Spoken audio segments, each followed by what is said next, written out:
Welcome back everyone.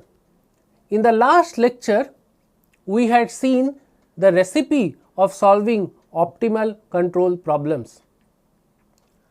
We have seen what an optimal control problem is and how can we solve them. Remember, as already told you in the last lecture, this is not at all an extensive lecture in optimal control. However, using the recipe, you will see that we will be able to solve what is known as an LQR control problem. And that is what we are going to look into today.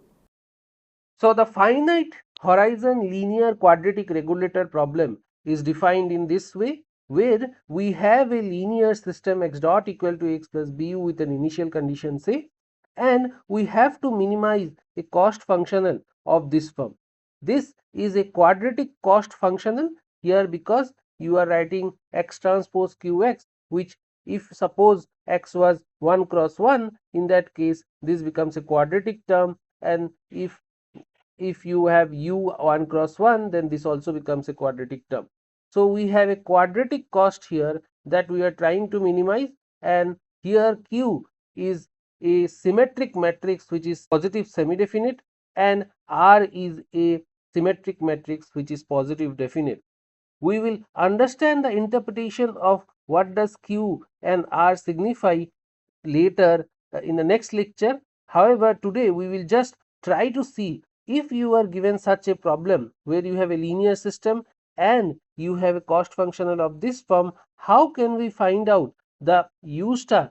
The u star is in the optimal control input, the optimal input that you should give here, so that it minimizes a cost function of this form. Now, this type of an LQR problem is called a finite horizon LQR problem here, because the integration in this case is going from 0 to a finite time tf. If the time here would have been infinity, then this would have become an infinite horizon LQR problem. Now, the question is, how do we solve this problem? Now, if you remember, in the last lecture itself, I have given you the recipe by which you can generally solve a optimal control problem. The idea was that you have to first come up with the Hamiltonian function. What is an Hamiltonian function? Hamiltonian function is formed by the integrand of the running cost here, or the running cost here L. You have to use that, and then you have to add something called a co-state, which is lambda. Lambda transpose the function that the system is defined by. So, in this way, once you have defined the Hamiltonian function, then the optimal input will always follow these conditions. Out of these conditions, the condition that will lead to the u star or the optimal control law is the stationary condition, which is the PMP condition here. If you minimize the Hamiltonian function, then you will be able to come up with a u star which may become a optimal control law for the problem that you are given. So, now what we are going to do is that we are going to use these conditions on the finite horizon LQR problem that we had defined. So, the first thing is that we will define the Hamiltonian first. How do we define the Hamiltonian? Here notice the running cost is given by this quadratic cost here. So, this will become half of x transpose qx plus half of u transpose ru, and then you have this part which can be written as lambda transpose t, and then the function here is ax plus bu. Now, certain thing to always remember is the dimensions. What are the dimension of a here? The dimension of a is n cross n, the dimension of x is n cross 1. So, in this case, this is a n cross 1 vector, and notice that this will have to be a 1 cross n vector.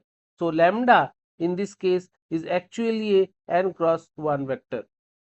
Now, in this case, you can see that that means becomes a 1 cross 1 scalar. Similarly, this is a quadratic cost where this is 1 cross n, q is an n cross n matrix, x is n cross 1. So, this becomes a scalar as well. Here also this is a scalar. So, we have a function here. Now, we have to use this function to come up with the u star. So if you remember the slide that I had shown just now, there we had the first step as that we find out whether x dot equal to del h del lambda or not, and you can directly see that yes, if you find out x dot, if you find out del h del lambda, if you differentiate this Hamiltonian function with respect to lambda, you will be left with only ax plus bu. Okay, so in this case always remember that when you are differentiating, so you might see, so it might look difficult. You see, if you are differentiating del h del lambda, here lambda is a n cross 1 vector. Okay, so you are differentiating with respect to a vector.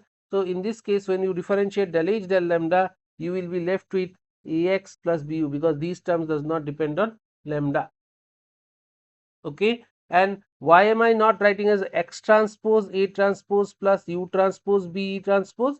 The reason being that you see I am writing x dot equal to del h del lambda. So del h del lambda here will be an n cross 1 vector. So that's why I am writing it as Ax plus Bu.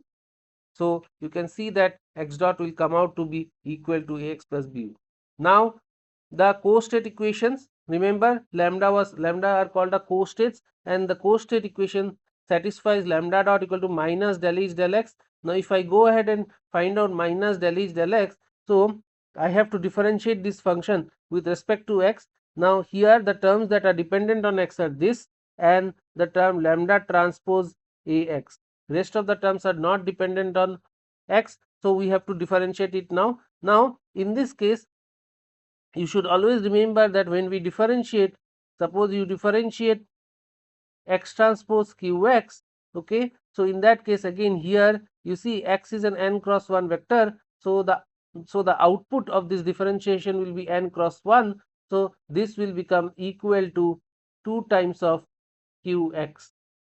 You can think of it almost like, suppose n x was a 1 cross 1 vector and q was a 1 cross 1 vector, then this would have become, so this would have become something like this. This would have become x square qx, and then if you differentiate this, you would have got this. So you can think of it in a similar way. Only thing is that you have to take care of the multiplications now, because q in now no longer is a scalar but a matrix now. And so now if you multiply 2 times of qx, then you will see that this is actually a n cross 1 vector now. So which means when I differentiate this part with respect to x, I will be left with only qx, because 2 and half will cancel out. And when I differentiate this part with respect to x, I will, you might be tempted to write lambda transpose A, but notice again the dimension lambda transpose is 1 cross n, A is n cross n, so this becomes 1 cross n, but del x is n cross 1, so therefore it will come out to be A transpose of lambda.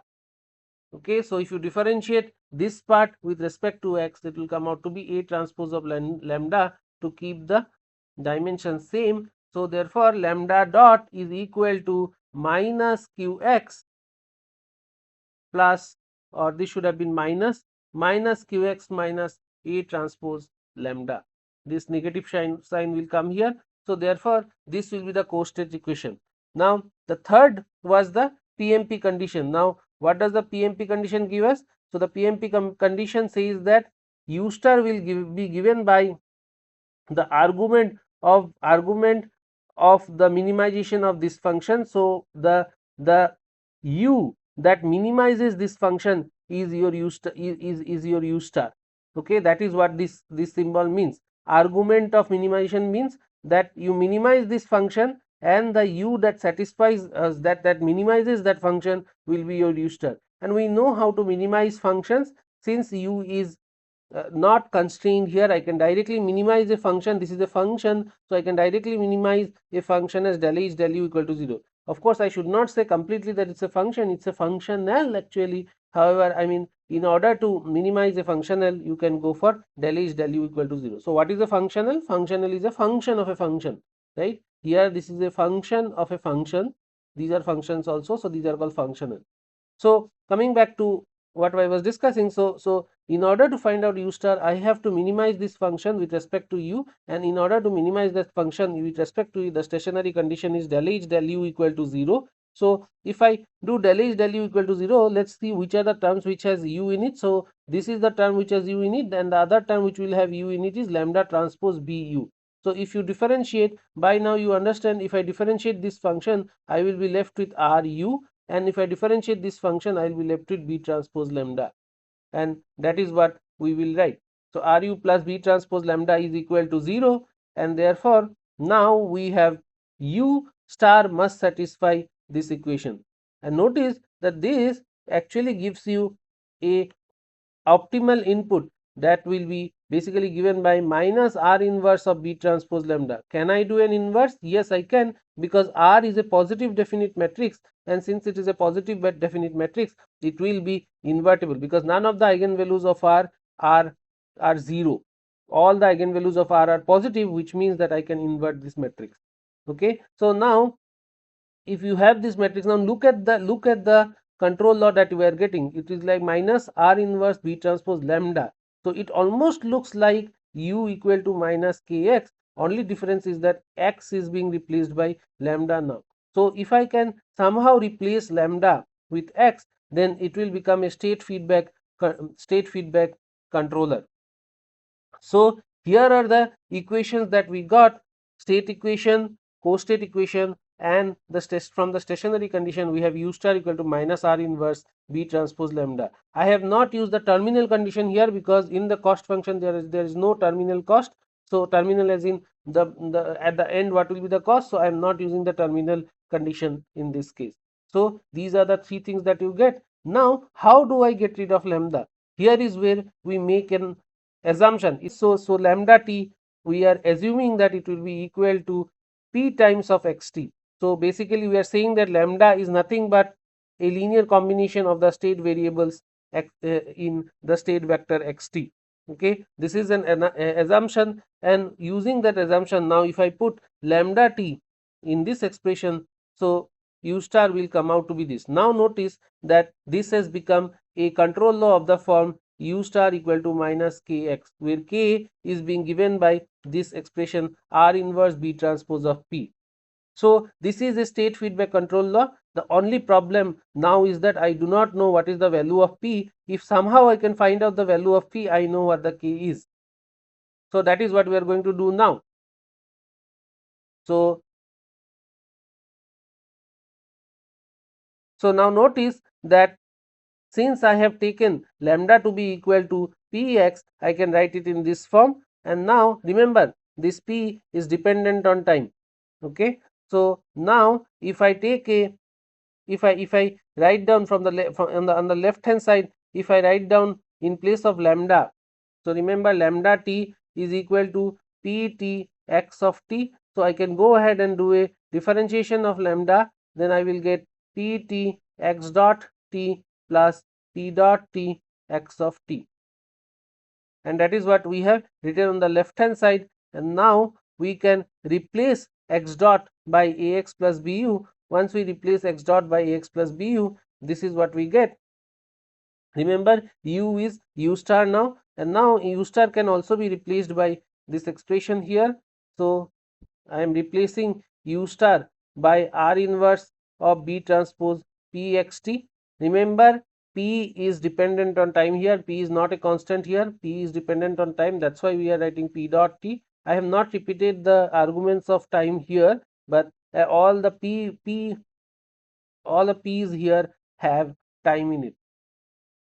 So now if I take, see, everything is in x now. Okay, so I can take the x out, and notice same is that this expression has to be satisfied by each and every x. When you apply u star, the idea is when you apply u star was this. When you apply u star, of course lambda has been replaced by pxt here. So once you apply this u star to this system, it has to satisfy all these equations, for since u star is the optimal input here, or the input that minimizes this cost function here. So if that is true, all the states that you get must satisfy this equation, because these equations has been derived from these three equations. right? So this equation has to be satisfied by all the states, and so we can get rid of the x here, and therefore because it has to satisfy by all the states, so this is a matrix, this has to satisfy by all the states, so therefore better this matrix be equal to 0, and that is why we can take p dot plus a transpose p plus pa minus b p b r inverse b transpose p plus q equal to 0. So now you see, if I solve this equation, in this equation a is known, b is known, q is known, r is known, right? Because q and r were given here itself. So the only thing that I have to solve is p, and notice that this is a n cross n differential equation, because what is p? P is an n cross n matrix, a is an n cross n matrix. Why is p an n cross n matrix? Because you see, we have taken lambda t to be equal to pt x of t. Lambda t was n cross 1, x was n cross 1, so this better be n cross n. So this is a differential equation, and so it is an n cross n matrix differential equation. Okay, so we have to solve this differential equation to get to the value of pt, and once we get to the value of pt, you can plug it in here to find out the value of u star. This equation is what is known as the differential Riccati equation. So if you solve this differential Riccati equation, you should be able to find out the value of pt, and once you find out the value of pt, you just have to plug it in here so that you get your desired u star. Notice that once I get the value of pt, if I plug it in the system, so the system, after you have added the control law, will become something like this: ax plus b will be replaced by minus r inverse b transpose pt x of t, and this is nothing but a minus b r inverse of b transpose p of t x of t. This is almost like this is your bk matrix, right, where k is given by this part, right? So this is almost like this is like state feedback controller. Only difference is that the k that we are having here is given by this expression minus r inverse b transpose p, where p is the solution of the differential Riccati equation here. Okay, so this is how you can solve the finite horizon LQR problem. Of course, solving the DRE will require some work because it is an n cross n differential equation, but say we know the solution of that, then this can be easily solved. This problem can be easily solved. So here are the steps basically. So once you know the theory, so you can directly now use it. We do not even have to understand the theory now. You see, you basically the recipe is that if you are given a finite horizon LQR problem, you have to form a DRE of this form. You have to solve this DRE, and once you solve this DRE, you can use the solution here. Notice one important thing is that when I had defined that lambda t is equal to pt of xt, important point was that pt was a positive definite matrix. We cannot choose anything, it can be shown. We need to choose a positive definite matrix here, because what happens is that when you solve this equation, this is differential equation, right, you might get different solutions. It might not get an unique solution. Among the solutions that you get, you have to choose the solution that will give you a positive definite matrix only. And remember, pt is a matrix which depends on time, right? So with time it will be evolving. So for every time, whatever you take, t equal to 0, t equal to 0.1, whatever value of t you plug in here, you will get a constant matrix. That matrix should be positive definite. When I say pt is positive definite, I mean that pt has to be positive definite for all time greater than 0. So we have to find such a solution, and once we find such a solution, you can plug it in here to get the control law that will solve this problem.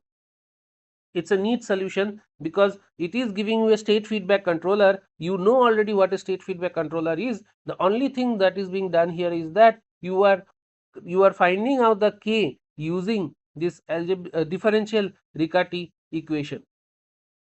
Now we move to the finite horizon LQR problem with terminal cost. In this problem, everything remains the same except that we have a terminal cost now.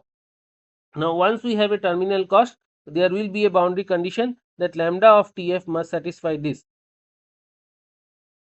So what is phi here? So phi is this. So this condition has to be satisfied apart from the three conditions that we have used. So if you go ahead and solve this, you will find that you will get the same step, except that there will be another condition on the solution of this DRE, that at TF the value of P must be coming out to be SF. Okay, this is a condition that has to be satisfied.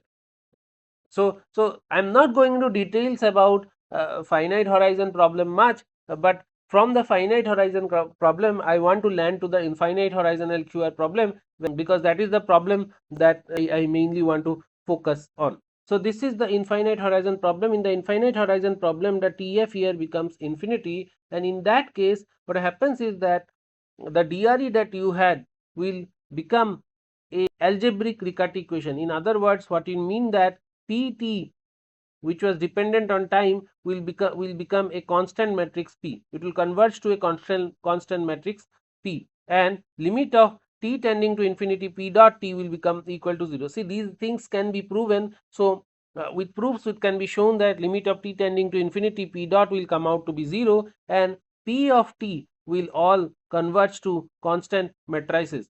So then that is the reason you see, if P of t converges to constant matrices, so therefore limit of t tending to infinity P dot must come out to be 0. So in this case you will get what is known as an algebraic Riccati equation, and this equation no longer is dependent on time. It is a constant matrix on the left, and this must be equated to 0 to get to a solution of P. Once you get P, you just have to plug that P in here, and that will be your solution. So in case of the infinite horizon LQR problem, you have to come up with a positive definite solution of this algebraic Riccati equation, and that positive definite matrix you have to plug it in here. So you can see we got two types of situation. In the finite horizon case, we were trying to solve the DRE, and from that we were trying to get PT, a positive definite matrix which is dependent on time. And once we get that, we use a control law of the form minus R inverse B transpose P of t x of t. Whereas for the infinite horizon case, DRE becomes an algebraic Riccati equation, ARE, which is a constant matrix on the left hand side, and on the right hand side you will have 0, and you have to find out a constant matrix P, which is a positive definite matrix. Once you find that, U star will become minus R inverse B transpose P x of t. Now notice the difference here. U star depends on P in time. So the basically the control law K here. So if you say that this is the K, the controller gain matrix, this is the K matrix. So you see the K matrix is dependent on time. Here the K matrix is not dependent on time. This is similar to what we have been doing. We have gone for state feedback controllers of the form u equal to minus kx, where k was not dependent on time. So when I apply this type of a controller, I know that the closed loop system that we will get, which is x dot equal to a minus bk x t, this type of closed loop system, this matrix is a constant matrix, which means the eigenvalues gets fixed. In the same way, in the other way, for finite horizon case, this will be the closed loop system, which means this matrix keeps on changing with time, which means the closed loop pole locations also keeps on changing with time. Do not forget that we will have to find out a positive definite matrix. Again, this is a matrix equation, n cross n matrix equation, and this matrix equation will have different solution. It's not a unique solution. You will get different solution. Out of this different solution, you have to choose that one solution which will give you p greater than 0. So this solves the infinite horizon problem. This is quite an elegant solution in that sense, because you just have to solve a algebraic Riccati equation and you get your control law.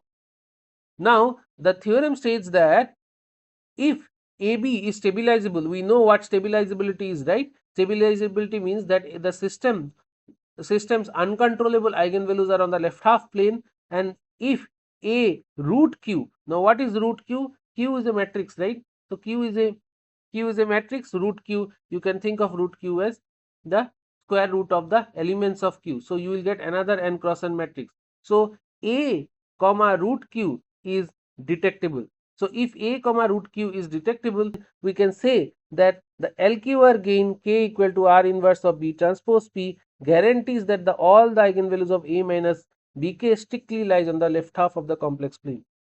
So that means that if you can guarantee that the system is AB stabilizable and A root Q detectable, then the K matrix that we found out by solving the algebraic Riccati equation and then applying this equation R inverse of B transpose P, this K matrix will lead to a closed loop state matrix A minus Bk, which has eigenvalues to the left.